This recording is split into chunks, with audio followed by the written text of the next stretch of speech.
Memilah sampah organik dan anorganik. Sampah organik adalah jenis sampah yang mudah terurai, sedangkan sampah non-organik atau anorganik sangat sulit terurai.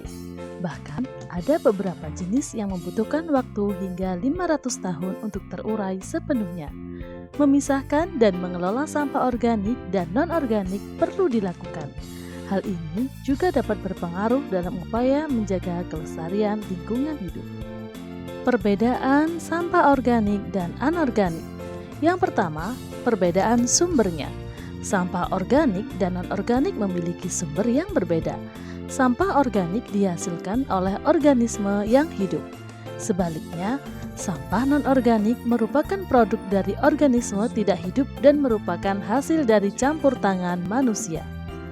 Perbedaan kandungan. Sampah organik memiliki kandungan karbon dan ikatan hidrogen. Sampah organik juga terdiri dari organisme hidup atau pernah hidup dan memiliki komposisi yang lebih kompleks dari sampah non-organik. Di sisi lain, sampah non-organik tidak mengandung karbon sama sekali. Sampah ini terdiri dari materi yang tidak hidup dan memiliki karakteristik seperti bahan mineral. Perbedaan selanjutnya yaitu ketahanan panas. Sampah organik dapat terdampak dan terbakar secara alami saat terkena panas. Lain halnya dengan sampah non-organik yang tidak dapat terbakar secara alami. Yang terakhir yaitu perbedaan reaksi. Penelitian menunjukkan bahwa sampah atau limbah organik memiliki laju reaksi lebih lambat dan tidak dapat membentuk garam. Sebaliknya, sampah non-organik memiliki laju reaksi lebih cepat dan mudah membentuk garam. Kemudian, contoh sampah organik dan anorganik. Contoh sampah organik yaitu sisa makanan, buah-buahan yang membusuk termasuk kulitnya, karton, kertas, daun kering, dan masih banyak lagi.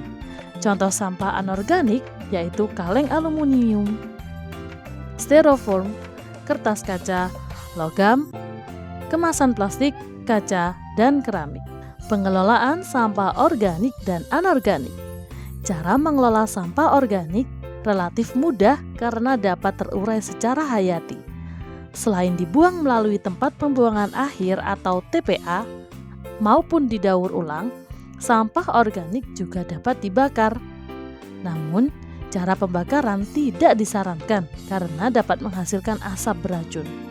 Cara terbaik untuk mengelola sampah organik adalah dengan mendaur ulang, seperti sampah karton, dus, dan produk kertas lainnya digunakan kembali atau dijadikan bahan baku kertas. Yang kedua, sisa makanan dapat digunakan sebagai makanan hewan. Yang ketiga, sampah organik juga dapat diolah menjadi pupuk kompos. Dan yang terakhir, sampah organik juga dapat dikelola untuk produksi biogas. Cara-cara tersebut dapat dilakukan untuk menjaga lingkungan kita menjadi lebih bersih dan lebih aman. Berikutnya, pengelolaan sampah anorganik.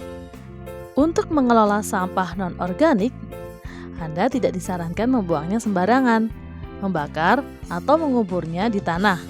Cara-cara tersebut hanya akan mencemari lingkungan.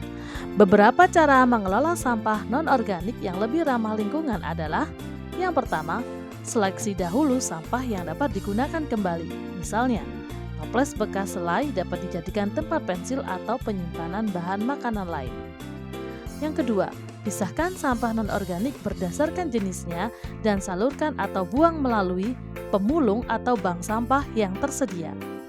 Yang ketiga, sampah non-organik seperti kaca, fiberglass, plastik, ban, dan komponen aluminium dapat dibawa ke pabrik. Produksinya masing-masing untuk diolah kembali menjadi produk baru. Dengan cara-cara mengelola sampah organik dan non-organik tersebut, pencemaran lingkungan karena limbah sampah dapat berkurang. Hasilnya, lingkungan menjadi lebih bersih, sehat, dan terbebas dari berbagai penyakit terkait sampah. Lebih jauh lagi, sampah-sampah tersebut juga dapat berguna untuk meningkatkan kesejahteraan masyarakat jika dikelola dengan benar. Terima kasih. Yuk bersama menjaga kebersihan lingkungan kita dengan membuang sampah pada tempatnya.